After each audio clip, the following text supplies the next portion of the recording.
Okay, welcome to this GLF live session. My name is Natasha Elkington, signing in from Nairobi, Kenya. I'll be your host and moderator for today's important discussion on why we need business to restore landscapes. Businesses across the planet are increasingly committing to achieving net zero emissions, but will this be enough to prevent a catastrophe? So in the run-up to the COP28 Climate Summit, landscape restoration is one of our most promising climate solutions that deserves extra attention. So today we ask the questions, how businesses from all sectors and regions can lead real change. And to help us figure this out, I'm joined by 4 experts spread across the globe. Please join me in welcoming Tim Christophersen, Vice President of Climate Action at Salesforce. Welcome, Tim. Derrick Emsley, co-founder and CEO of Tentree and Veritree. Welcome, Derrick. And we have our own CIFOR-ICRAF senior scientist, Christophe Kouame, signing in from Côte d'Ivoire. Welcome. Thank you. Yeah. And from Argentina, we also have Analí Bustos, who will be joining us later on, and who's our GLF 21 Forest Restoration Steward. So why did we bring in our chat? So since 2020, over 90 companies have pledged to conserve, restore, and grow more than 8 billion trees in over 65 countries as part of the 1T.org mission. Tim, if you can tell us more about this pledge and why it's important. Why don't we start there? Yeah, hi, Natasha, and hi, everybody online. Great to be connected here. So at Salesforce, we founded the Trillion Trees Initiative together with the World Economic Forum 3 years ago in 2020 as a contribution to the UN Decade on Ecosystem Restoration. And if you consider there's about 3.1 trillion trees on the planet right now, so conserving and restoring, growing an additional trillion trees, that is a lot. It's a moonshot, or rather an earthshot level ambition. And I'm saying that also because it's very timely. Yesterday, the winners of the earthshot were announced, and in the category of restoration, our 1T.org flagship won. So we have Acción Andina as the winner of this year's earthshot.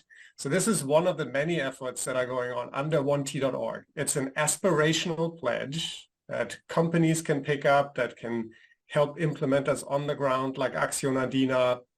We're working with 400 communities. There are now 30,000 volunteers who are planting trees in the high Andes to restore the watersheds that provide most of South America's fresh water, especially as glaciers are melting. That will be increasingly important. So these are, as you say, not only one of our most important climate mitigation solutions, forests are also one of the most important climate adaptation solutions, and of course, key solutions for biodiversity.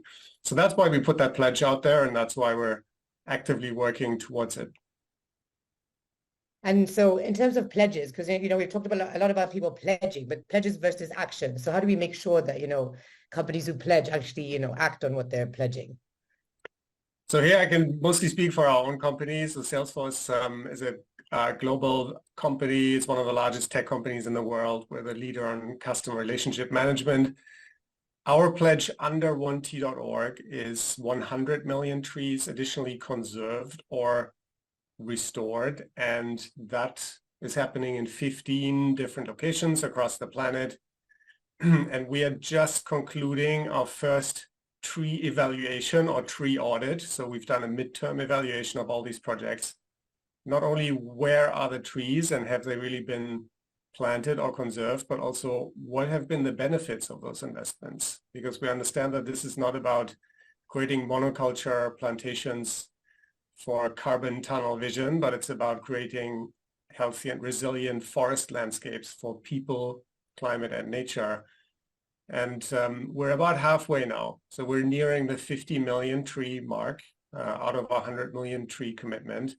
And we'll be publishing key results from that evaluation to share with other companies. And there are many companies who would like to do more, but don't know how to enter this space. So people like Derrick, or also others who've been pioneering tree investments, it's important for all of us to share what we've learned, so this is easier to access for companies. Because remember, not everybody has in-house nature teams or capacity to engage, but still we should make it easy for companies to do the right thing and to do more, especially of investments into forests and intact forest landscapes.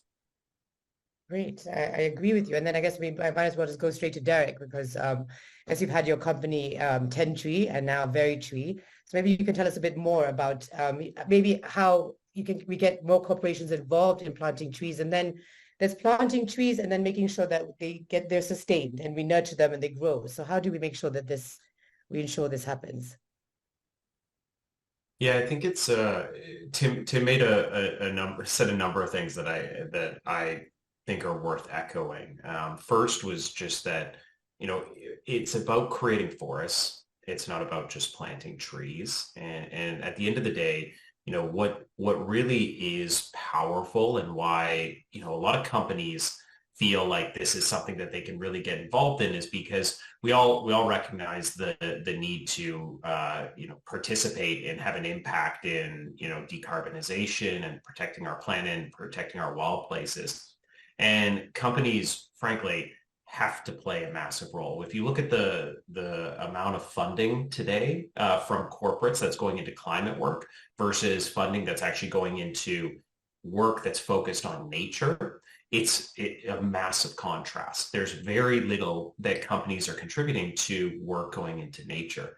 And so really at the end of the day, companies can and have to play a massive role in not just decarbonization, but also nature-based solutions. And so the work that Salesforce has done around also helping pull together this 1T.org community and also shifting the narrative from just being about trees, because as companies, we like a nice, easy narrative, but also about doing it the right way. And I think that's what's so powerful about the work that Salesforce is doing around, well, actually auditing and going back and looking to make sure that the work they do isn't just about the input, it's about the outcomes. And so, really for us, Natasha, you asked about how do we make sure that this is done the right way? And I think going back to that idea of forests, not trees, it really comes down to making sure that nature is sustained in a way that creates the right incentives. And when you look at even Acción Andina, which Tim mentioned, it's an incredible project in South America where they're planting polylepis trees. And when you actually go into the reason for those trees, kind of leaving the landscape, you realize that there were incentives created to actually to deforest them. And so real positive, sustainable restoration work is about reversing those incentives and making sure you understand the drivers of degradation. And it really comes down to planning, planting, and monitoring. From a planning standpoint, it's the right tree, the right place at the right time. But it really comes also down to ensuring that the community is engaged appropriately. And at the end of the day, restoring nature is about working with people and communities. From a planting standpoint, it comes down to making sure that it's happening in the right way, that the right species, that the actual planting is happening in a way that is supportive of the ecosystem. And then it comes down to the ongoing monitoring and verification that takes place afterwards to ensure that what Tim and the team at Salesforce are doing, that we're actually able to go back and ensure that the work we said happened and invested in actually happened, because we're talking on a time scale of decades, not just a year or 2 years. And if we can't confidently go back and say the work that we said is happening today actually happened, it's not going to allow us to scale this impact appropriately. Right. Great. Thank you for that great insight. And I guess, to add on to that conversation, we'll ask Christophe to tell us a bit more about how we can get science to be more involved with businesses, because I think there's a disparate or disconnection, and we need, scientists to be more involved with corporations. So how do you think we can do that? And I guess, and my second one to jump on that is about involving local communities, that Derrick just mentioned now. Even with science, are we doing that more? And how can we do that more? Great. Thank you, Natasha. I think landscape restoration in general is a global issue, and we need to be sure that all the stakeholders will be engaged to come up with solutions. When you talk of private sectors, they need evidences, they need technologies, they need innovations to come up with in order to restore the landscape in which we are working. And who can do that? But the scientists, the science organizations. They have a know-how. They can develop those technologies needed by the private sectors. So it is on the interest of both stakeholders to work together to come up with solutions. For example, the private sector can fund some scientific research that will be aiming to come up with a solution needed for climate mitigations, solution needed for innovative technology so that we can still come up with a nice production system to talk in the agricultural area. And in return, I think the science team is able to work and come up with those solutions. And the main beneficiary of those solutions will be the private sectors by its capacity to absorb those technologies, its capacity to scale it up. That will bring some response to the degradation that we need to stop, we need to reduce. And to scale it up, you need to engage the community as well, because the private sector, for it's like an industry where the private sector will just buy the product, but people on the ground are the communities. So once you are engaged in such a project and such a work, it is of utmost importance to make sure that you can get the engagement of the communities so that they can understand, they can understand the need to do it, the interest into it, and even sometimes provide some incentive for them to be able to be mobilized as needed. Because if you are planting trees, you will not be able by yourself to go and plant all the trees. You need to be sure that the community will understand so that once we get the trees, we'll go ahead and plant it the way you show them to do so. And we need to understand what is the benefits for them. And we need to demonstrate that as well. In our work here, I think we do both. We collaborate with the private sectors to come up with some solutions. At the same time, we also engage the communities by demonstrating the evidences, demonstrating the technologies with them. And once they are convinced, scaling up, deployment become an easy stuff. That's what I can say for the time being.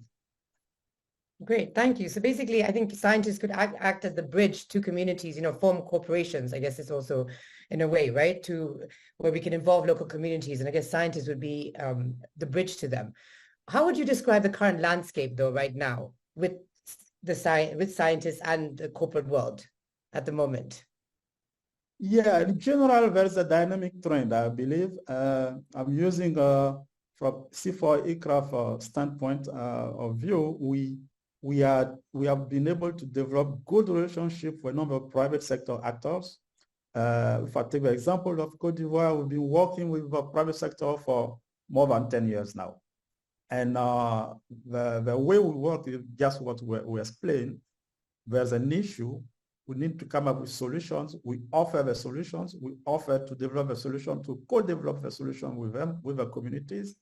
And this is going forward. Now with the government trying to create the appropriate condition for private sector involvement in those regeneration area, I think there are some incentive provided by the government in terms of carbon credit, carbon market, that motivate the private sector again in investing in the restorations. And in doing so, we request our collaboration, we ask for our collaborations, and we offer our collaboration. Of course, we do provide the needed resource to do that. Right, great, thank you. I think, Tim, if we just come to you, see, when you're talking about corporations and them getting involved in helping solve this climate crisis, they're also mainly the culprits who have caused this, right? So there's the one side where it's just business as usual. We're saying we're doing things, but then it's under this greenwashing. How do we change this ethos or this mindset of profits before people, or nature before, profits before nature and before people? How do you suggest we can change this ethos, in the business world and get them more connected to Earth? Yeah, so first of all, the private sector is not a homogeneous entity. There are hundreds of thousands of large companies and millions of small, medium-sized companies. But if you take the 2,000 largest companies in the world, only about 1/3 of them has even some kind of climate action plan that is aligned with the Paris Agreement. 2/3 don't have anything. So speaking of the private sector, we sometimes have in mind the ones that are very visible, and those are often the ones that are taking action on the forefront, which for private sector entities can be risky because you can make mistakes and you can get criticized. I would like to see more of the scrutiny actually look at all the companies that don't do anything yet. And there's many. Right.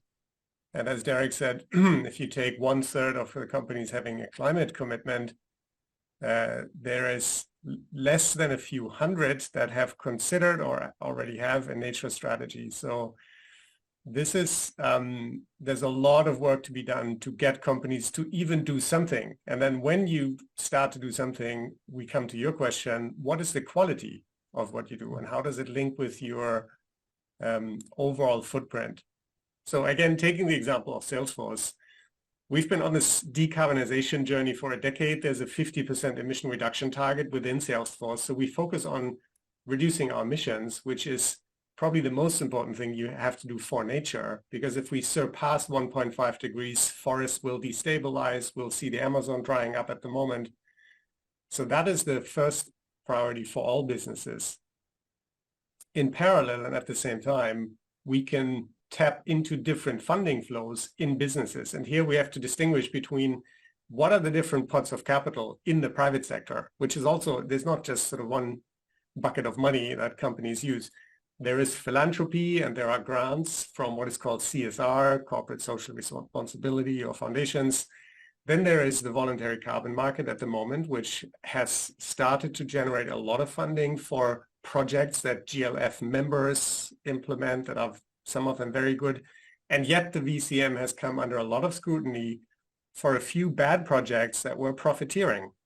And those projects have to be weeded out. Just like in any market, there are things that, you know, that are sold that you shouldn't buy or that shouldn't be sold.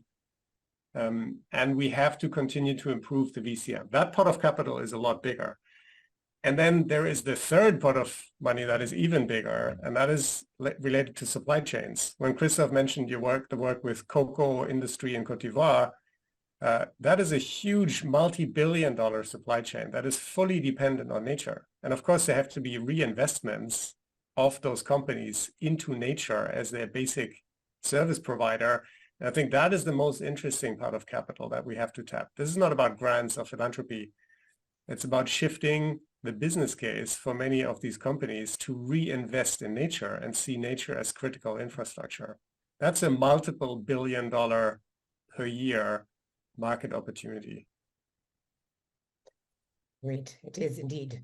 And so Derrick, I know you've been in the industry for quite a while, and you started off, really young, working in the like a nature-based solution scenario. So what has been your experience, and what are the gaps? How do you think we can fill this and get more companies on board to think this way?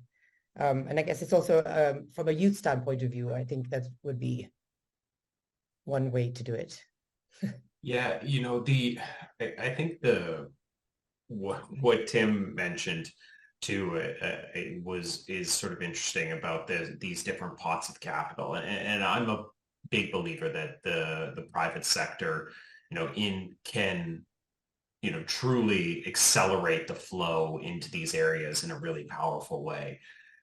This idea of shifting the business case so that businesses can see nature as a part of infrastructure and a critical part of risk and managing a healthy company is important. I think you've seen business over the last 30, 40 years transition from this idea of being business exclusively existing for profit to this idea of sustainability, which is really make profit but have less negative impact. Today, you're seeing more of this idea of circularity, which is, or even net zero, which is, exist as a business but have no negative impact. And, what we're talking about now is more of a restorative approach to business where, whether it's not just about net zero, it's about nature positive. And it's saying businesses don't just have to exist to do no bad, they can actually exist to do more good. And I think the challenge that we see though with that is that sort of feels like an endless goal. One of the things that generally we like in business is the ability to set a target and achieve it. But this idea of nature positive is, theoretically endless versus the idea of net zero is I can get to zero. And so I think the challenge a lot of businesses face, and this could be in some ways why, those 2,000 companies, some of them haven't set climate goals. I expect if you dug into that, even less of them would have goals that were aligned with any sort of nature frameworks or biodiversity frameworks as well. And so the question is really, how do we frame this nature problem in a way that, businesses feel like it's something that they can actually truly invest in and really, actually have success in. And so, I think one of the things that we've learned as we've kind of been building businesses, restoration space over the last, decade plus, is it really comes down to ensuring that there's good frameworks in place to measure and manage the impact you're having. And then it really also comes down to how can you as a business make sure that you're actually connecting it to who you are and to your ethos. And I think you alluded to it, Natasha, like this idea of youth and the power of youth. And frankly, I'd go even further and say just the power of the consumer and people want to see and support businesses that share their values. And there truly is a business case to be made that doing good for nature is also good for business. And so I think it really comes down to how do we frame this appropriately in a way that it's good for business, that we can actually have success and achieve something. And it's not just some endless goal that businesses are going to be on a hamster wheel of. Can I just add one point to that, Natasha? I fully agree with Derrick. I would like to add, though, that what you just said is true for always a minority of businesses that become B Corps or that dedicate their whole entire, sense of being for nature, like Tentree and Veritree. But I think the majority of businesses, to expect from them that they do this out of either a risk calculation, which is possible, or out of goodwill, that is unlikely because they are governed by shareholders who demand financial return on their investment first and foremost. So we're starting to price nature and climate risk into that calculation, and then it makes sense for companies to invest both in climate and in nature action. But we also need regulation to sweep up the what I would call the laggards in the space, or to level the playing field, which is why we advocate for mandatory climate and nature disclosure for all big companies worldwide. Because then if everybody has to disclose what they're doing, you can do what Derrick said. You can say, well, how does this company compare to that company in the fashion industry or on energy or cars? And for that, we need mandatory disclosure for all big companies. We need to level the playing field, and we need regulation that pushes companies to do at least the bare minimum. And that's now happening in the EU.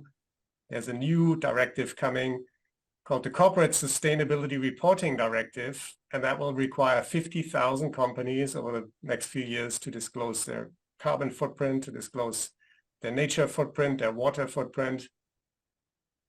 It's starting to roll slowly, but it will accelerate a lot over the next few months and years. And once we have that data of which company is doing what, we can move the entire playing field much, much faster and at a more massive scale towards what Derrick was explaining. Great. And I guess I was just jumping into, sorry, Derrick, do you want to go in? Did you want to add? Oh, I was just going to agree and say, I completely agree. Like those are the frameworks that we need, right? Because if all nature is a marketing story for a small subset of companies to try to differentiate themselves, you kind of alluded to those three buckets of capital. We're still just sitting in the CSR bucket. We need to get to pull it into that compliance, and you only get there with some frameworks and regulatory frameworks to actually do it. And then the CSR side, the marketing, like I truly believe that investment in nature can be a competitive differentiator for businesses. But at that point, it actually levels up the work that needs to happen for it to, right now, the bare minimum is a competitive differentiator. And to your point, we need to get everybody to the bare minimum. Yes, and I was just going to add, like, in terms with Africa, being on the continent and then where we're the next frontier, and there's we have a young population where also, technology and young people are coming up with solutions. And I guess I would ask Christophe, how do you think we can, in terms of if we're developing new businesses for, young people or here on the continent to use these frameworks, how can we incorporate this and start, instead of thinking of these things later, try to incorporate them now in how we do business here on the ground, on the continent? Yeah, I think I'll just go ahead and share some of what going on here in our country. I think now recently there's a number of small businesses by young people that are aiming to operate in the context of degradation to contribute to restorations. You will see more and more young people having a startup to produce trees, to sell trees, to provide assistance to those who want to plant trees on the landscape that we do not have a know-how. So this kind of business in the rural area actually is evolving. And this is evolving because there's a demand. There's a demand from the industry, there's a demand from even the public sectors to be sure that we can all join hands and regrow, restore our environment, our landscapes. So in I'll come again to the cocoa sector, for example, the fact that the consumer are more and more demanding some deforestation-free chocolates. The fact that everybody knows that scientists have provided evidence that if nothing is done to restore the landscape, there will be no more cocoa in the next 30 years. That means there's no more chocolate. I don't think that a company who is investing in that business will stand without doing anything. So any kind of solution that those young people are bringing to assist, to contribute, is supported by most of those big private sector, provided that it goes along, it is aligned with their philosophy, with their plans. And in addition, there are a number of issues also. For example, there has been a new regulation on the European Union market, where from next year on, you have to provide clear evidence that your cocoa has been sourced from an area that is not deforested. So meaning that we have to take actions to have some traceabilities. And for that also, some young people are developing some computer technologies to assist, to help do that traceability as needed, so that at least the cocoa will move from the farm to the port to Europe with all the legal framework that goes with it. So I think because we all need to come up with solutions to that degradation, we all need to be more environmental friendly from public as well as private sectors. I think there's an opportunity for young people to play major roles, and they are doing that right now. Great. Thank you. So I guess on that note, talking about, youth and forward looking, we have Analí Bustos, who's our 2021 Forest Restoration Steward, who's signing in from Argentina, who has a few words to share with us on what her opinion is on ecopreneurship, and I'm hoping they will play her video. Hola, soy Analí y soy parte del nodo juvenil del movimiento Generation Restoration. Y me complace mucho sentirme alineada a los objetivos de la iniciativa Trillion Trees, porque se propone lo más importante que debemos hacer en este momento, que es conectar y movilizar a la comunidad global trabajando por la regeneración. Y este objetivo, desde mi punto de vista, es el más desafiante, el más inspirador y el más importante que tenemos en este momento. Escuché una frase que dice: nada reúne las mejores mentes como los eventos de crisis. Y creo que este es un ejemplo perfecto de eso, el momento que estamos viviendo. Las generaciones más jóvenes, creo, hace mucho tiempo están demostrando su capacidad y su fuerza para generar procesos de transformación.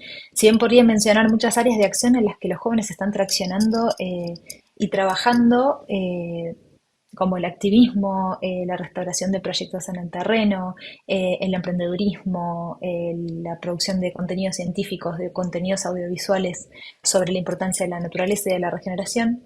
Me parece que la principal característica de las nuevas generaciones es un cambio en el mindset, es una mirada más ecocéntrica que egocéntrica de generar procesos colectivos.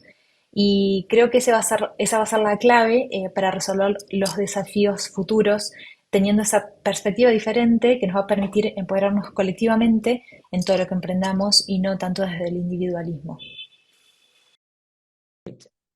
Great. So that was Analí, Bustos, standing in for Argentina. And I guess what I took most from there was this changing this ethos of instead of egocentric thinking, we moved to ecocentric. I like that with in terms of thinking about you and forward thinking. And I think even earlier when we were having our chat, we were talking about technologies, and like Derrick was mentioning all these different technologies that you're coming up with in terms of restoring trees and tree planting. So I think maybe we should just talk about just in terms of youth, involvement of youth and ecopreneurship. So either Derrick or Tim, if you just want to jump on that. And then we have some questions from the audience coming in from LinkedIn, which I'll ask in a bit. And our time is coming up.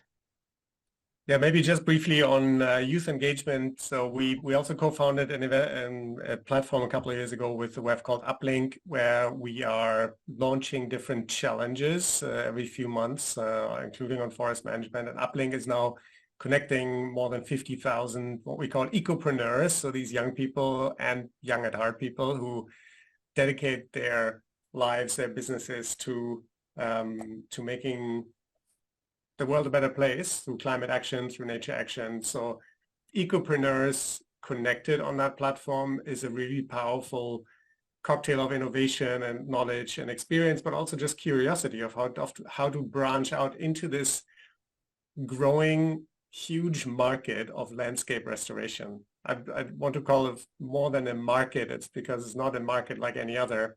You have to expect and work for different returns, not just financial return, but also return of social capital, natural capital, inspirational capital.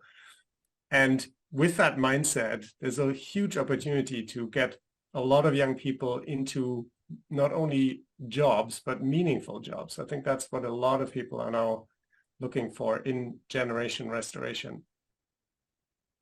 Excellent. Derrick, did you want to add to that at all?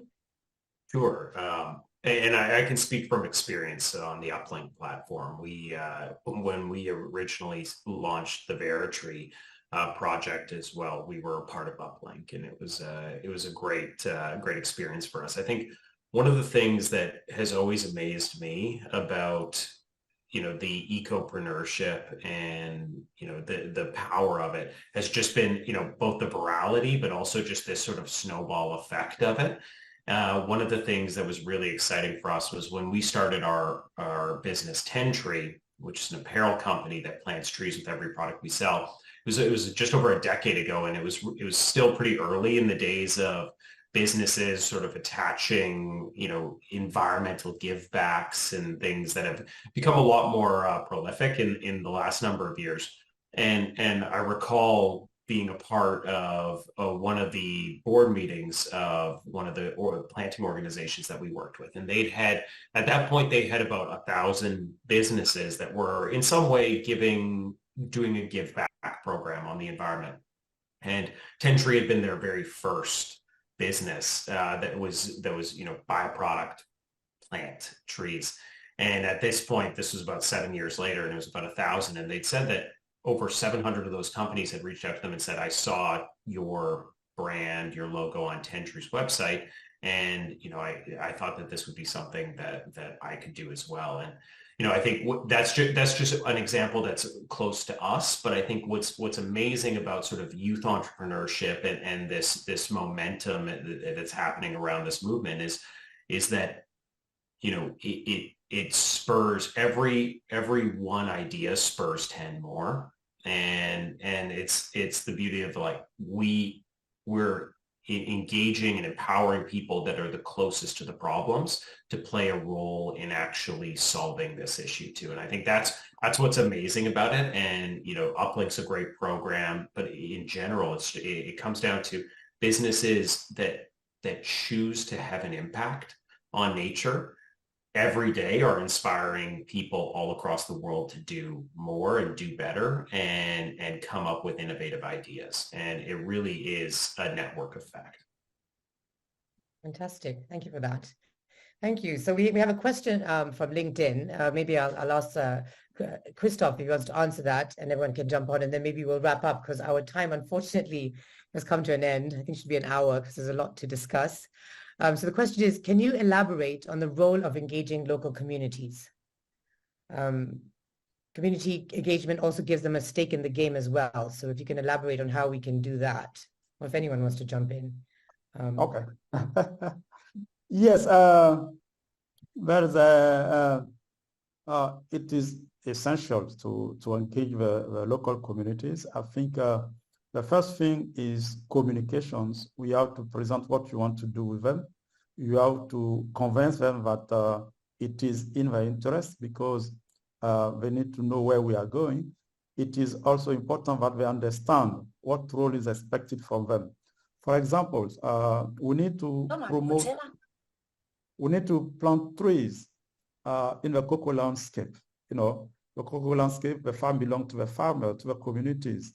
We went ahead and consult with the communities.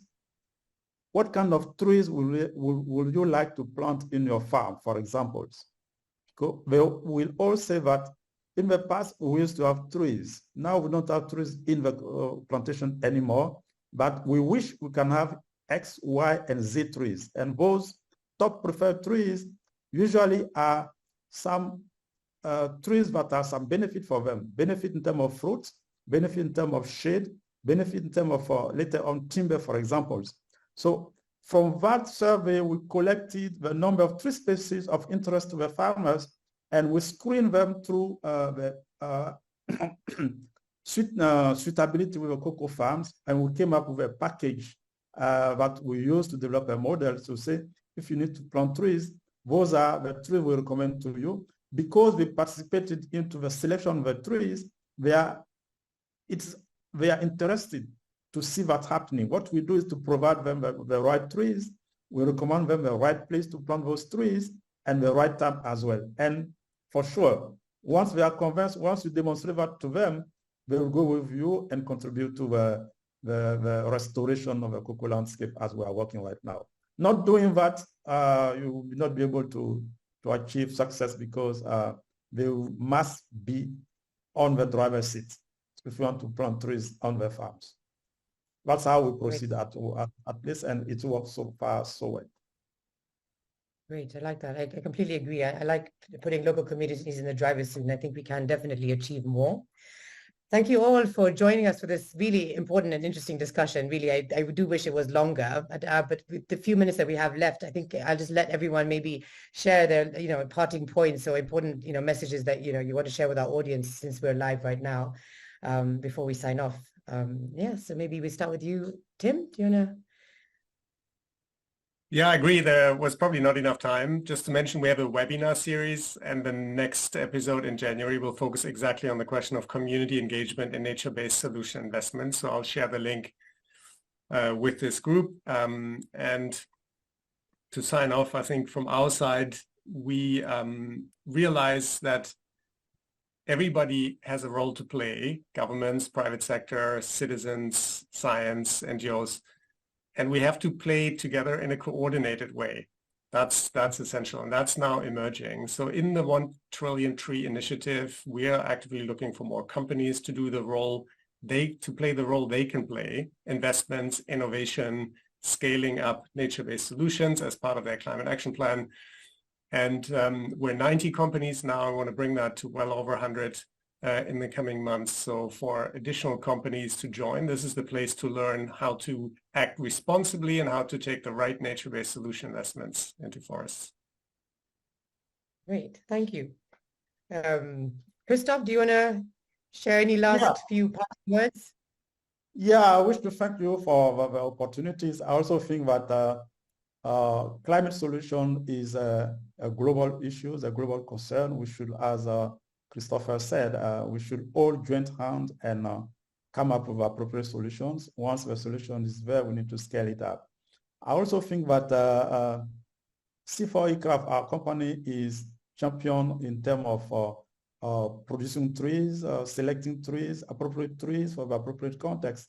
And our center has invested a lot into that to develop some agroforestry models to help farm restore the landscape. And we'll be continue to do that. And in doing that for some of the industries like the cocoa sectors, our first partners are the private sectors. And so far we wish to continue to expect the contribution so that together we can achieve the target of coming up with some solution for our degradation of the landscape. Great.